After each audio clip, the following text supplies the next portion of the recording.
Pour la première fois dans l'histoire de l'humanité, le ciel est devenu un champ de bataille à une échelle jamais vue auparavant, ni après la Seconde Guerre mondiale.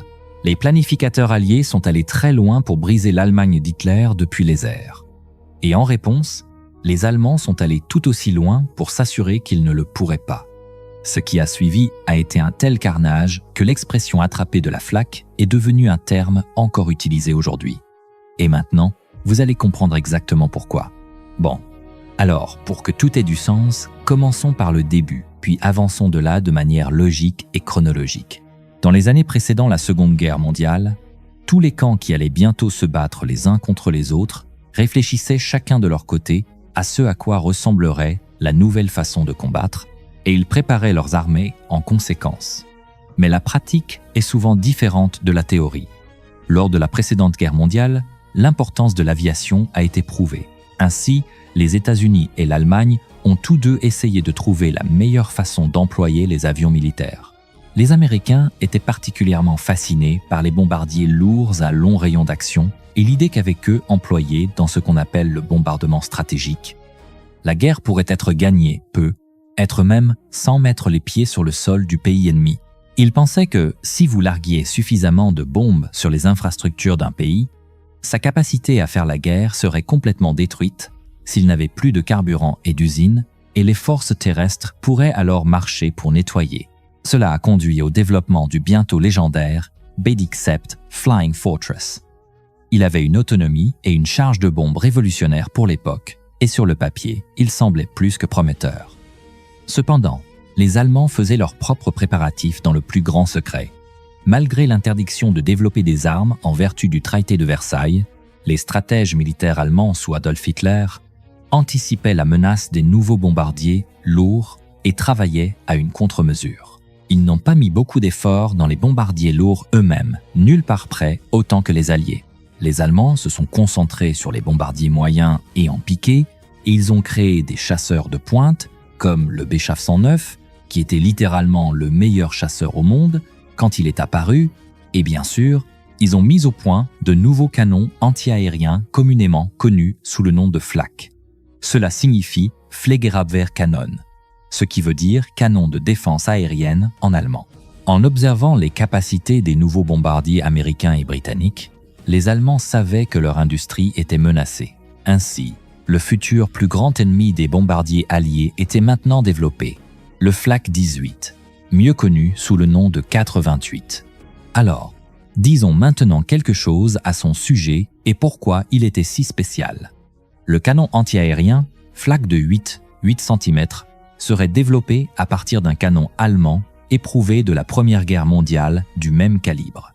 Il serait ensuite continuellement amélioré tout au long de la guerre avec des obus à plus haute vélocité et de meilleurs systèmes optiques et mécaniques autour de lui. Mais l'idée centrale à l'époque était révolutionnaire et pratiquement personne d'autre dans le monde n'avait quelque chose comme le Flak 18 allemand. Le canon était monté sur un affût en croix qui lui donnait une rotation rapide et une élévation de -3 à +85 degrés, donc presque complètement verticale, de sorte qu'il pouvait engager pratiquement n'importe quelle cible sur le champ de bataille, de la terre à l'air. Il pesait environ 7 tonnes et était servi par un équipage bien entraîné de 10 hommes. Ils pouvaient mettre leur canon du mode transport au mode combat en seulement 2 minutes et demie, ce qui était important pour les tactiques de Blitzkrieg. Ils ont vu le combat pour la première fois en Espagne et les Allemands savaient qu'ils avaient un canon moderne très efficace, non seulement pour le rôle anti-aérien, mais aussi assez capable dans les rôles anti-char, anti-fortification et essentiellement anti-tout ce que vous voulez détruire, en raison de leur bonne optique combinée à une trajectoire de tir tendue et à haute vélocité. À cause de cela, ils ont également obtenu des obus perforants et une nouvelle branche de canon anti-car basée sur le Flak serait développée en parallèle. Mais c'est un autre sujet. Ce canon devait atteindre les nouveaux bombardiers, opérant maintenant au-dessus de 6000 mètres, où les planificateurs militaires alliés pensaient qu'ils seraient en sécurité face aux armes anti-aériennes standards et aux chasseurs intercepteurs de l'époque. Eh bien, les Allemands étaient sur le point de ruiner cette attente lorsqu'ils ont développé un nouveau canon à haute vélocité très efficace. L'idée était que les obus anti-aériens à fusée temporelle atteindraient l'altitude élevée des bombardiers. Parce qu'un coup direct à une telle distance avec la technologie de l'époque n'était réalisable qu'avec de la chance, ils exploseraient autour des bombardiers avec des fusées temporelles soigneusement réglées pour exploser à la bonne altitude. Et les éclats iraient dans un large cercle et déchireraient la peau molle du bombardier. C'étaient les bouffées de fumée noire que vous pouvez voir sur les images de la Seconde Guerre mondiale. Elles peuvent sembler inoffensives, mais dans un rayon d'environ 12 mètres autour de chaque bouffée, environ 10 000 fragments à haute vélocité propulsés par l'explosion d'un kilogramme d'explosifs à l'intérieur de l'obus étaient dispersés et ils étaient plus que capables d'abattre le Bedic Sept Flying Fortress. Plus ils explosent près du bombardier, logiquement, plus le danger est grand pour lui. Même les quasi-impacts pouvaient arracher une aile, mettre hors service des moteurs, couper des conduites de carburant ou d'huile et provoquer un incendie, sans parler de ce que les éclats feraient à l'équipage du Bedic Sept à l'intérieur. Un blindage ne pouvait être ajouté qu'autour des composants les plus critiques, et la majeure partie du bombardier était faite d'aluminium et de plexiglas. Si un obus de flak explosait près du cockpit, il déchiquetterait horriblement les pilotes et les instruments, et c'en était fini du bombardier. Un coup direct d'un obus de flak serait presque certainement la fin pour la forteresse volante. Cependant, le Bedic Sept a acquis une réputation d'avion très difficile à tuer. Il y a eu de nombreux cas où des bombardiers sont revenus de leur mission avec 2 moteurs sur 4 hors service et des sections entières d'ailes et de fuselage manquantes. Il existe même des cas de survie à un coup direct de flak dans la cabine lorsque des pilotes ont réussi d'une manière ou d'une autre à ramener l'avion avec un cockpit complètement soufflé. Ils sont descendus à plus basse altitude où il y avait plus d'oxygène pour ne pas s'évanouir et sont entrés dans la portée de toutes les armes anti-aériennes plus légères. Et pourtant, seul leur équipage, sachant comment ils ont réussi à atteindre l'Angleterre, volant blessés dans cet avion à peine navigable. Cependant, beaucoup d'autres n'ont pas eu cette chance. Et quand je dis beaucoup, je veux dire des milliers. Mais placer ces obus près des bombardiers était la partie la plus difficile pour les équipages de flak allemands. Ils avaient le Kommandogerät 36, qui était pour l'époque un appareil ingénieux. À celui-ci étaient connectés par câble tous les canons de la batterie, et ils pouvaient les contrôler tous simultanément en transmettant les informations de tir aux opérateurs, puis en tirant tous les canons à la fois à travers lui.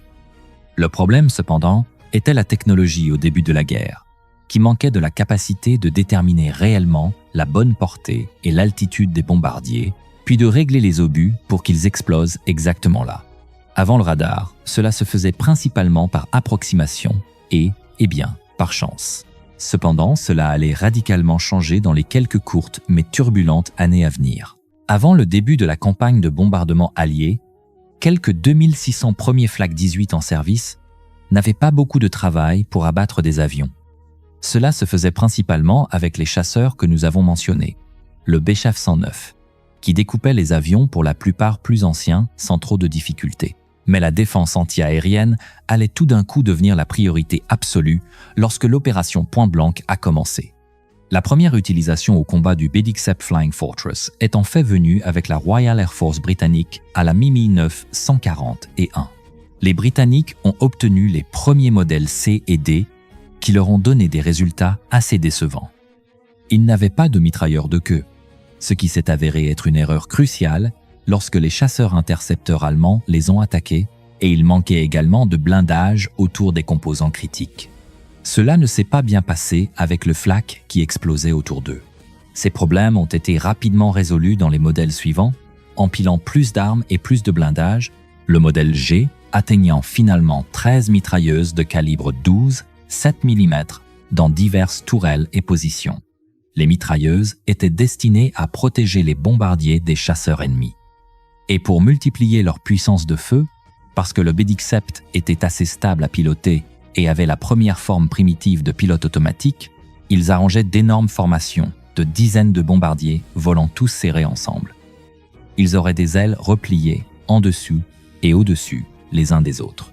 Voler en formation rendait beaucoup plus dangereux pour les chasseurs allemands de les attaquer. Bien que les forteresses volantes aient représenté un nombre important de chasseurs allemands abattus, cette protection n'était pas suffisante pour les protéger complètement.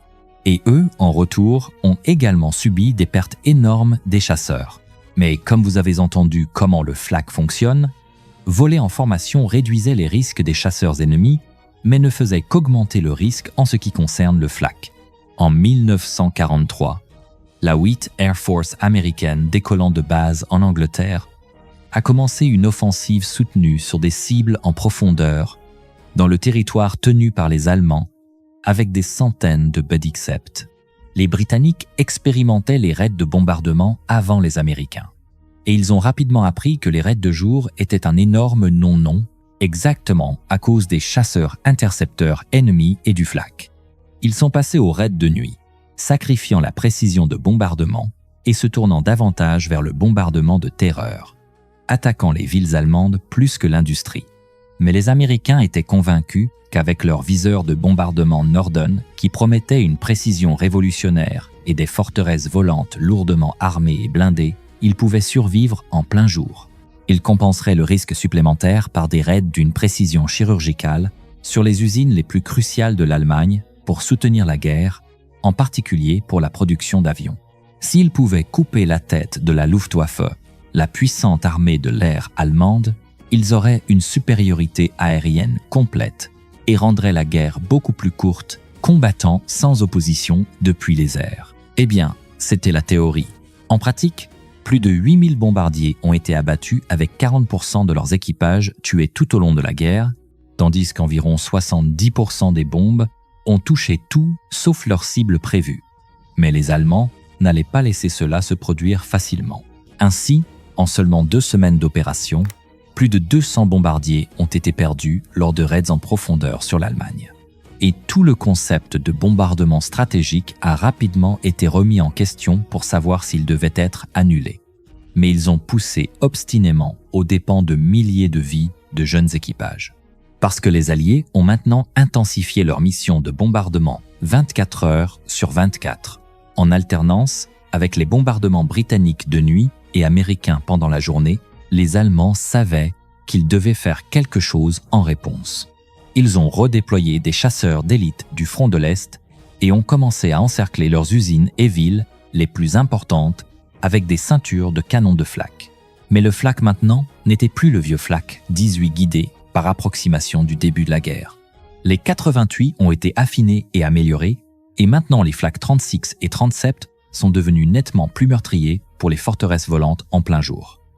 Outre les obus à plus haute vélocité pour les 4,28, les Allemands ont également introduit des canons plus lourds de calibre 10, 5 et 12, 8 cm. Mais ils étaient en plus petit nombre. Cependant, la plus grande percée est venue lorsque la nouvelle unité de contrôle de tir a été associée au radar. Comme nous l'avons dit au début de la guerre, les Allemands n'avaient pas de moyens précis d'estimer la portée et l'altitude, puis de régler les fusées temporelles avec précision, car les Allemands n'ont jamais déployé de fusée de proximité radio qui ferait exploser automatiquement l'obus lorsqu'il se rapprocherait de l'avion. Les Alliés ont réussi à développer cette technologie en 1943 et on estime qu'elle est 50 fois plus efficace que les fusées temporelles. C'était donc un secret extrêmement bien gardé. Bon, maintenant nous allons expliquer ce système allemand qui peut être trop complexe si vous n'êtes pas bizarre comme moi pour le trouver fascinant. L'Allemagne a plutôt commencé à construire un système de contrôle de tir centralisé, beaucoup plus avancé, conçu pour prédire où serait un bombardier au moment où un obus atteindrait son altitude. Un équipage de 4,28 bien entraîné pouvait tirer 15 à 20 coups par minute, ce qui signifiait qu'une seule batterie de 4 canons pouvait remplir le ciel d'éclats très rapidement. Mais l'obus prenait environ 1 seconde pour monter de 300 mètres. Donc, pour atteindre un bombardier volant à 8200 mètres, il fallait environ 27 secondes de temps de vol. Pendant ce temps, les bombardiers avançaient à environ 320 km/h. Si un artilleur visait simplement là où se trouvait le bombardier au moment où il tirait, l'obus exploserait à des kilomètres derrière lui. Ainsi, les Allemands devaient anticiper la cible, ce qui signifie qu'ils devaient viser non pas là où se trouvait le bombardier, mais là où il serait presque une demi-minute plus tard, parce qu'ils n'avaient qu'une courte fenêtre de temps pendant laquelle leur tir était le plus efficace, et parce que divers calculs compliqués devaient être effectués rapidement et continuellement ajustés au fur et à mesure que la formation de bombardiers se déplaçait. Ils ont créé un système d'instruments connectés. Au cœur de ce système se trouvait un ordinateur mécanique appelé le Kommandogret 36, qui a été introduit avant la guerre, mais un modèle 40 beaucoup amélioré est entré en utilisation à grande échelle à partir de 1941. Chaque batterie de flaques lourds était connectée par câble à une remorque de contrôle centrale qui abritait cet ordinateur et son équipage. La configuration comprenait également un télémètre stéréoscopique, un appareil avec des lentilles jumelles espacées d'environ 4 mètres qui mesurait à quelle distance se trouvait la cible. En même temps, plusieurs hommes regardaient à travers des viseurs télescopiques qui suivaient l'angle et la direction du bombardier dans le ciel. Alors que l'équipage tournait des volants à main pour garder le bombardier centré dans leur viseur, les engrenages et cames internes du Kommandogret convertissaient continuellement ce mouvement en données mathématiques, calculant la vitesse, la direction, l'altitude et le taux de montée ou de descente du bombardier. Toutes ces informations étaient combinées à l'intérieur du Kommandogret pour prédire exactement où serait le bombardier lorsque l'obus l'atteindrait. L'ordinateur ajustait également pour le vent, la densité de l'air et le temps qu'il fallait à l'obus pour voyager. Les résultats étaient envoyés électriquement à des cadrans montés sur chaque canon, et les artilleurs tournaient simplement leurs commandes jusqu'à ce que leurs aiguilles correspondent aux lectures de l'ordinateur. Ils réglaient ensuite les anneaux de fusée sur les obus pour qu'ils explosent au temps et à l'altitude prédits. C'était maintenant beaucoup plus rapide et plus précis que d'essayer de faire les mêmes calculs à la main. Une fois que tout était réglé, les canons pouvaient être tirés simultanément, envoyant une salve d'obus dans le point prédit du ciel. Les canons pouvaient également être réglés pour tirer automatiquement au moment où un obus était chargé pour accélérer la cadence de tir. L'objectif était d'avoir plusieurs explosions formant un schéma mortel à travers lequel les bombardiers devraient voler. Au début, ce système était entièrement basé sur l'observation visuelle. Mais alors que les Alliés commençaient à bombarder de nuit ou à travers la couverture nuageuse, l'Allemagne a intégré le radar dans le système. Le radar d'alerte précoce Freya pouvait détecter les formations de bombardiers à longue portée. Et une fois qu'ils étaient à portée des canons, un second radar, le Würzburg, se verrouillait sur un seul avion et le suivait avec une précision beaucoup plus grande. Le plus grand radar Würzburg-Ries utilisait une parabole de 7,5 mètres et pouvait suivre un seul bombardier jusqu'à 70 km avec une précision d'environ 25 mètres. Les données du radar, qui étaient maintenant beaucoup plus précises que les données acquises par ces premiers appareils, étaient ensuite envoyées de la même manière directement au Kommandogret, qui calculait alors la solution de tir et envoyait les résultats au canon. Cette combinaison de radar, télémètre et ordinateur mécanique permettait désormais aux batteries de flaques allemandes d'engager les bombardiers avec précision, même dans l'obscurité ou par mauvais temps, ce qui avait été presque impossible auparavant. Dans les premières étapes de la guerre de bombardement, lorsque le contrôle de tir guidé par radar est entré en service pour la première fois, les défenses allemandes étaient mortelles, mais elles reposaient toujours sur le volume de tir pour être efficaces. À ce stade, en moyenne, environ 4000 obus de flaques étaient tirés pour chaque bombardier abattu. Maintenant, ce chiffre peut sembler élevé, mais à mesure que les contre-mesures alliées se sont améliorées, ce chiffre est devenu 4 fois plus élevé. Donc, cet avantage n'a pas duré longtemps. Les Alliés ont rapidement développé des contre-mesures pour confondre ou aveugler le radar allemand. Les Britanniques ont largué ce qu'on appelle des fenêtres, qui étaient essentiellement des nuages de fines bandes d'aluminium qui créaient des milliers de faux échos sur les écrans radars. Plus tard, les Alliés ont commencé à utiliser le brouillage électronique, surnommé tapis, qui remplissait les récepteurs radars de bruit et rendait impossible le suivi précis des cibles. À mesure que ces mesures se répandaient, les artilleurs allemands étaient forcés de se rabattre à nouveau sur le suivi optique et la prédiction manuelle, ce qui réduisait considérablement la précision. Les bombardiers alliés ont également adapté leur tactique. Ils ont commencé à voler en formation encore plus grande et plus dense et à grimper à des altitudes plus élevées, près ou au-dessus de 9000 mètres. À ces hauteurs, la précision du flak diminuait naturellement. Les bombardiers effectuaient également des manœuvres d'évitement planifiées, effectuant des changements de cap et d'altitude convenus à l'avance pour confondre les observateurs allemands. Les équipages de bombardiers ont reçu l'ordre de ne jamais voler tout droit pendant plus de 30 secondes avant de changer de direction ou d'altitude d'au moins 20 degrés et 150 mètres. Ces changements empêchaient les ordinateurs de contrôle de tir allemands de terminer un cycle de prédiction précis.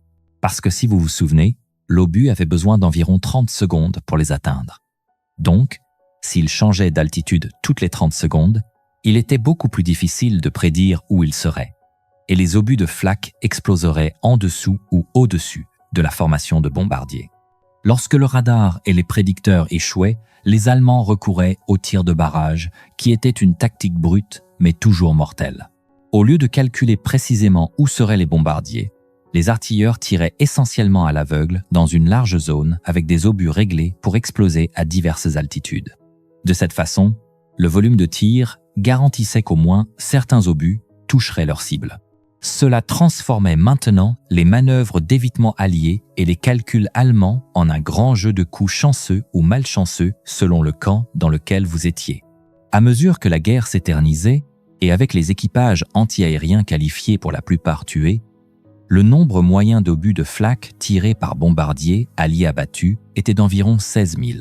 Mais parce que les Allemands en tiraient des millions, il restait très dangereux pour les bombardiers.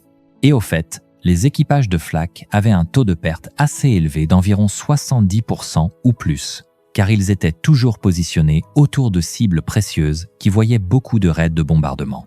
À la fin de la guerre, la majorité des équipages de flak étaient en fait composés de femmes, d'enfants et de personnes âgées, car à peu près tout le monde était soit mort, blessé ou occupé à combattre sur la ligne de front qui s'effondrait. Puis, alors que la guerre se transformait en ses derniers chapitres les plus sombres et les plus désespérés, ces choses ont été utilisées comme toute dernière ligne de défense. C'étaient les tours de flak, d'énormes structures en béton ressemblant à des forteresses construites autour des villes les plus importantes d'Allemagne. L'idée venait directement d'Adolf Hitler lui-même après les premiers raids aériens britanniques sur Berlin en 1940. Il voulait quelque chose qui pourrait défendre la capitale contre les attaques aériennes massives. Quelque chose qui ne pourrait pas être détruit facilement et qui pourrait servir à la fois d'abri et de bastion. Chaque complexe de tours de flak était composé de la tour de combat et de la tour de contrôle. La tour de combat était la principale plateforme d'artillerie s'élevant à environ 40 mètres de haut, avec des murs de 3,5 mètres d'épaisseur pour résister aux coups directs de bombes de 227 kg. Au sommet se trouvaient plusieurs canons anti-aériens lourds avec des canons de plus petit calibre pour abattre les avions volant à basse altitude. La tour de contrôle abritait le radar et le système de contrôle de tir, et les armes pouvaient également être tournées contre des cibles au sol. C'était essentiellement une énorme forteresse médiévale sous stéroïdes. L'intérieur était divisé en plusieurs étages, qui pouvaient servir d'abri anti-aérien pour les civils, abritant jusqu'à 10 000 personnes pendant les raids, ainsi que des salles de stockage de munitions, des centres de commandement, des hôpitaux et même des abris pour animaux pour les eaux à proximité. Les épais murs de béton en faisaient certains des endroits les plus sûrs d'Allemagne pendant les raids de bombardement. Berlin avait 3 de ces tours de flak qui créaient un parapluie protecteur au-dessus de la ville. Cependant, ce n'était toujours pas suffisant pour la protéger contre l'énorme nombre toujours croissant de raids alliés. C'étaient les derniers points de résistance lorsque la bataille est venue à Berlin elle-même dans les tout derniers jours de la Seconde Guerre mondiale en Europe. Ils tiraient des canons de flak sur les chars soviétiques qui avançaient jusqu'à l'effondrement final. La plupart d'entre elles ont été démolies après la guerre, mais certaines d'entre elles se dressent encore et sont transformées en musées que vous pouvez visiter.